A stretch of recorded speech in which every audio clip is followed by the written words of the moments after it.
तो आज जो है हम लोग सामान्य गणित यहाँ पढ़ने वाले हैं। कॉम्पिटिटिव मैथमेटिक्स है, हर पेपर में पूछा जाता है, चाहे वो किसी भी कंपटीशन का एग्ज़ाम हो। 10th लेवल तक की जो गणित होती है वो पूछी जाती है और ख़ासकर अंक गणित पूछी जाती है। तो आज उसी टॉपिक पर हम चर्चा करेंगे। और यहाँ पर ये जो LW है, मेरा एक चैनल है LW, उसे आप सब्सक्राइब कर लें और रोज़ ऐसी क्लास जो है आप देखें। तो चलिए यहाँ पर समझते हैं। सबसे पहले संख्या पद्धति, नंबर सिस्टम एक नए तरीके से आप यहाँ समझ पाएंगे, देख लेते हैं। सबसे पहले नंबर सिस्टम में जो है एक संख्या जो शामिल होती है वो होती है प्राकृतिक संख्या। सबसे पुरानी संख्या है। पुराने समय में जब आदमी समझदार हुआ ना, तो जब समझदार हुआ तो वो चालू किया गिनना, है ना। जब समाज में रह के आया, बोले यार कितना शिकार किए हो, तो इशारा करता था, ये इस तरह से इशारा करता था, ठीक है ना। तो जब इस तरह से इशारा करता था तो उससे गिनना चालू किया कि 1 अंक हो गया, 2 अंक हो गया, 3 अंक हो गया, 4 अंक हो गया। या फिर दीवालों पर, अपनी झोपड़ियों पर या पेड़ पौधों पर लाइन खींचना चालू कर दिया। तो ऐसी संख्याएं जिनको हम गिनने में प्रयुक्त करते हैं, तो उन संख्याओं को हम क्या कहते हैं? प्राकृतिक संख्याएं। और ये क्या कहला गई? Natural number. इसमें कुछ छोटी छोटी चीज़ें समझना है जो कंपटीशन में पूछी जाती हैं, आपको ये ध्यान देना है। सबसे पहले गिनने के लिए उपयोग की जाने वाली संख्याएं होती हैं। आप दैनिक जीवन में रोज चीजें गिनते हो, है ना। 1 2 3 4 5 7, कुछ भी आप लेते हो, खरीदते हो, पैसे की बात करते हो, उसमें लेन देन करते हो।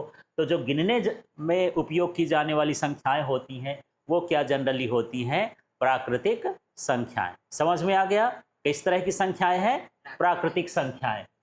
अब इसमें कितने अंक होते हैं यार? कितने अंकों से मिलाकर के प्राकृतिक संख्याएं बनती हैं?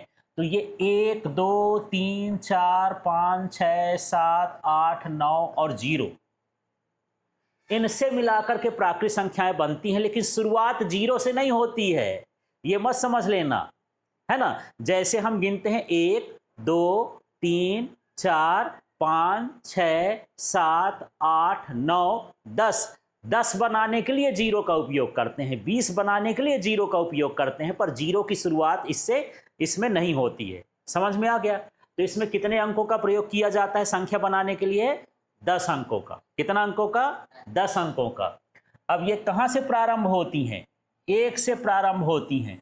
कहाँ तक जाती हैं? जहाँ तक आप गिन सकते हो। जब तक आपकी जिंदगी चलती रहे आप गिनते जाओ, ये खत्म होने वाली नहीं है। मतलब ये कहाँ तक जाती हैं? अनंत तक जाती हैं। ये सभी कैसी होती हैं? धनात्मक होती हैं। ऋण में मान होते नहीं इनका। कैसा होता है? पॉजिटिव होते ही हमेशा। कैसे होते हैं? पॉजिटिव। और इसको दर्शाते किससे हैं? तो या तो स्मॉल n से दर्शा दें या कैपिटल N से दर्शा दें। मतलब ये कहलाया नेचुरल नंबर। n का मतलब क्या कहलाया? Natural number. अब यहां पर उदाहरण के लिए देखो, ये चालू क्या होगा? 1 2 3 4 5, कुछ और आगे संख्याएं बताओ। 6 हो गया, फिर 7 हो गया, फिर 8 हो गया, फिर 9, फिर क्या होगा? 10। अब 10 कैसे लिखेंगे भैया? 1 और 0 लिखेंगे। इसमें 0 होता है। फिर यहां पर 11 हो गया। बस इसकी शुरुआत 0 से नहीं होती, है ना। तो इस तरह से ये जो संख्या है ऐसे गिनते जाओगे और ये धनात्मक वाली होंगी, अटे बटे में नहीं होंगी। तो ये सभी संख्याएं क्या होती हैं? प्राकृतिक संख्याएं होती हैं। समझ में आ गया? तो इन चीज़ों को आपको नोट करते जाना है एक में, क्योंकि ये बेसिक चीज़ें हैं। जब तक आप बेसिक चीज़ें नहीं कर पाएंगे तब तक आप इसमें कोई भी संक्रिया नहीं कर सकते, कोई भी ऑपरेशन नहीं कर सकते हैं। अब इनको कई भागों में बांटा गया है प्राकृतिक संख्याओं को। जैसे मैं यहाँ पर देख लेता हूँ। सबसे पहले इसको किस में बांटा गया है? देखो तो ये कौन सी संख्या कहला गई? सम संख्या, इवन नंबर। सम संख्या क्या कहलाती है? इवन नंबर कहलाती है। तो चलो इसको हम देख लेते हैं थोड़ा सा। तो आप लोग जानते हो, है ना, इवन नंबर क्या होती हैं। ये सबसे पहले जान लो कि ये प्राकृतिक संख्याएं होती हैं। सम संख्याएं कैसी होती हैं? प्राकृतिक संख्याएं। जो ऊपर पढ़े हो आप, प्राकृतिक संख्याएं, है ना, वही संख्याएं सम संख्याएं होती हैं। लेकिन जो 2 से विभाजित हो जाएं। यदि 2 से भाग दो और यदि वो संख्याएं कट जाती हैं तो वह सभी संख्याएं क्या होती हैं? सम संख्या होती है। ठीक है, तो अक्सर पूछा जाता है कि शून्य सम है कि विषम है? शून्य क्या है? हाँ, क्योंकि प्राकृत संख्या में शुरुआत शून्य से होती नहीं है, उसमें शून्य होता नहीं है। ये जो विभाजन है किसका है? प्राकृत संख्या का। तो शून्य न सम है न विषम है, इस चीज को आप ध्यान में रख ले। ये सभी कैसी होती हैं? धनात्मक। सम संख्याएं भी कैसी होंगी? धनात्मक। ठीक है, समझ में आ गया। इसके बाद यहां देखते हैं इन्हें किससे दर्शाया जाता है? 2n से। 2n का मतलब ये है, अभी n माने नेचुरल नंबर कितना था? 1 2 3 4 डैश डैश। अब 2n का मतलब ये है इसमें 2 का गुणा करते जाओ। हाँ, तो 2 का गुणा 1 में करोगे तो क्या बनेगा? 2। 2 में करोगे तो 2 दूनी 4, 3 में करोगे 2 तिहाई 6, और 4 में करोगे तो ये हो गया 8। इस तरह से यदि हम प्राकृत संख्या में 2 का गुणा कर दें तो हमको कौन सी संख्या मिल जाती हैं? सम संख्या। तो सम संख्या का सूत्र क्या होता है? 2n। और इसके उदाहरण देखो, 2 4 6 8 10। अगली संख्या क्या होगी बताओ? और 14। और इस तरह से 2 जोड़ते जाओ। हाँ, जोड़ते जाएंगे, संख्या बनती जाएगी। समझ में आ गया। अब ये प्राकृत संख्या का दूसरा भाग है। ये सभी प्राकृत संख्या के क्या हैं? भाग। उसी को बांटे गए, उसी के लड़के बच्चे हैं, ये टुकड़े हैं। ठीक है ना, ये ध्यान देना है। ये है विषम संख्या, या इसी को क्या बोलते हैं? Odd number. अब ये ऑड नंबर क्या है? तो सबसे पहले ये जान लो कि ये प्राकृतिक संख्याएं हैं। कौन सी संख्याएं हैं? प्राकृतिक संख्या। ये 2 से विभाजित नहीं होती हैं। ठीक है, या फिर आप भाग दोगे तो भाग करने पर शेष फल कितना आता है? 1। 2 से भाग करने पर, इसको भी आप नोट कर लेना, भाग करने पर शेष फल 1 आता है। ठीक है, जिसमें शेष फल 1 आए वो क्या कहलाता है? विषम संख्या। कभी कभी इतने पूछ देता है कि विषम संख्या में शेष फल कितना बचता है 2 से भाग देने में, तो शेष फल कितना बचेगा? हमेशा कितना बचेगा? 1 बचेगा। ये भी कैसी होती हैं? धनात्मक, क्योंकि प्राकृत संख्या धनात्मक होती है। प्राकृत संख्या का तो ये टुकड़ा है, उसी से तो बना है ना। तो ये कैसी होंगी? धनात्मक हो जाएंगी। इन्हें किससे दर्शाया जाता है? 2n + 1। तो n का मतलब मैं क्या बताया था भाई? n का मतलब 1 2 3 ऐसे ऐसे करोगे। अब यहाँ 2n + 1 का मतलब देखो, तो n माने 1 हुआ, तो 2 में 1 का गुणा करो, 2 1 कम 2, 2 में 1 जोड़ो, कितना हो जाएगा? 3 हो जाएगा। तो यहाँ पर हो गया 3 हो गया। फिर इसी तरह से और आगे एक भी सम संख्या कहलाते ही n का मान, यदि यहाँ पर हम 0 भी ले सकते हैं। ठीक है, तो यहाँ पर इस तरह से बनेगा 1 3 5 7। इस तरह से जो संख्याएं होती हैं वो क्या कहलाती हैं? विषम संख्याएं कहलाती हैं। समझ में आ गया? 1 3 5 7 9। आगे बोलो, इसमें 2 और जोड़ दोगे 11, और जोड़ दो 13। इस तरह से ये जो संख्याएं होती हैं ये क्या कहलाती हैं? ये क्या कहलाती हैं? विषम संख्या। तो विषम संख्या का सूत्र बताओ क्या होता है? 2n + 1। इस सूत्र से विषम संख्या आप बना सकते हो। n का मान 0 से लेकर कुछ भी ले सकते हो। ठीक है, अब देखो अगला जो हमारे पास है ये भी प्राकृतिक संख्याओं का टुकड़ा है। किसका है? प्राकृतिक संख्याओं का। और इसमें ये है अभाज्य संख्याएं, प्राइम नंबर्स। ठीक है, कौन सी संख्याएं हैं? अभाज्य संख्याएं। तो देखो इसमें क्या है?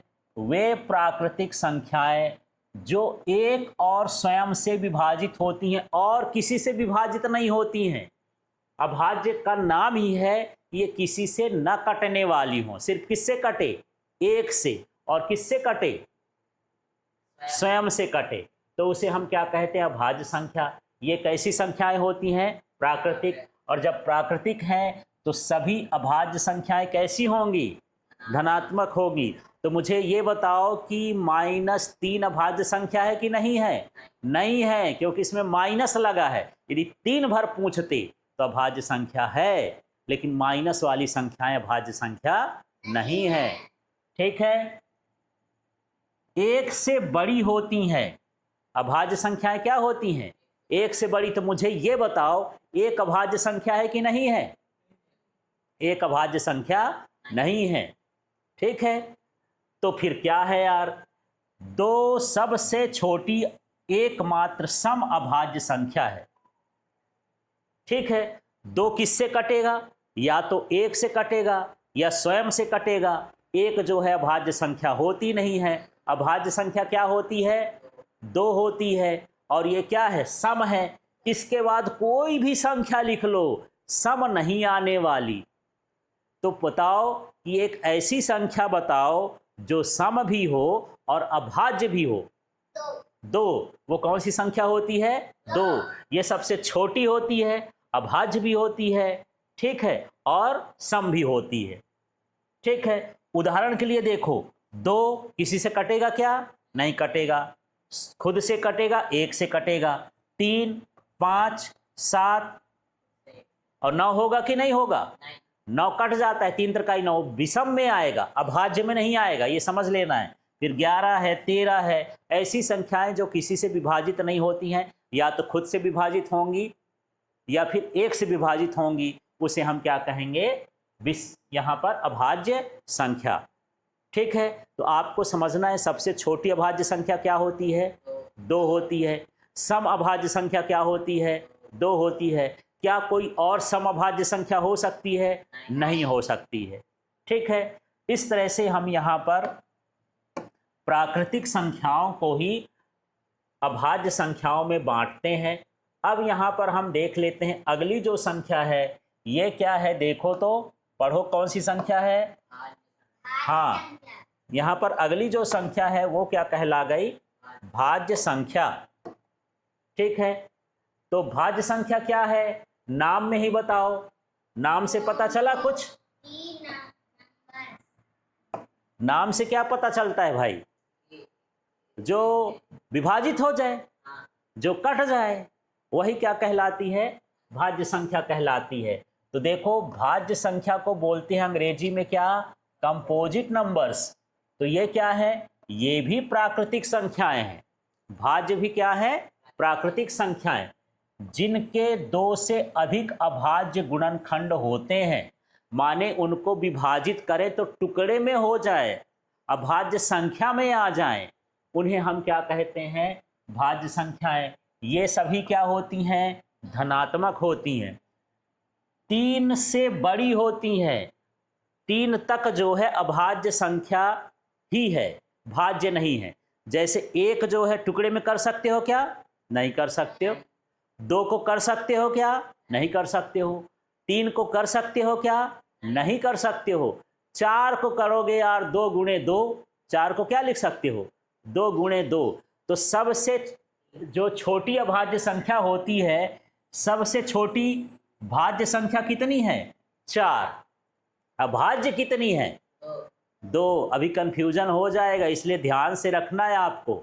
सबसे छोटी यदि अभाज्य पूछेगा तो क्या होगा? 2। और सबसे छोटी भाज्य पूछेगा तो क्या कहलाएगा? 4। ठीक है, जान गए? अब उदाहरण के लिए देखो, जैसे 4 है तो हम लिख सकते हैं 2 गुणे 2, इसका गुणनखंड हो गया, इसलिए भाज्य है। 6 किस किस से कटता है? 2 गुणे 3, इसलिए क्या है? भाज्य संख्या है। यहाँ पर 8 को लिखूं तो 2 गुणे 2 गुणे 2, 2 दूनी 4 दूनी 8, ये 3 इसके गुणनखंड हो गए, ये भी क्या है?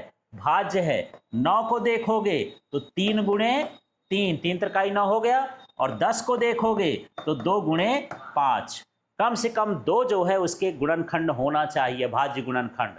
तो हम उसको क्या बोलते हैं? ये सभी संख्याएं क्या होती हैं? भाज्य होती हैं। यदि सिंपल से कह सकते हैं, यदि कोई संख्या किसी दूसरी संख्या से, एक और अपने के अतिरिक्त किसी दूसरी संख्या से विभाजित हो जाए तो क्या होती है? भाज्य संख्या होती। ठीक है, तो सबसे छोटी भाज्य संख्या का नाम बताओ। ये कौन सी संख्या होती है? प्राकृतिक संख्या होती है। कौन सी संख्या होती है? प्राकृतिक संख्या होती है। ठीक है, इसी में थोड़ा सा एक चीज मैं और लिख देता हूं जो यहां से छूट गया है, तो एक संख्या और लिख देते हैं यहां पर, ई नंबर में लिख देता हूं, इसको आप लिख लेना। सहभाज्य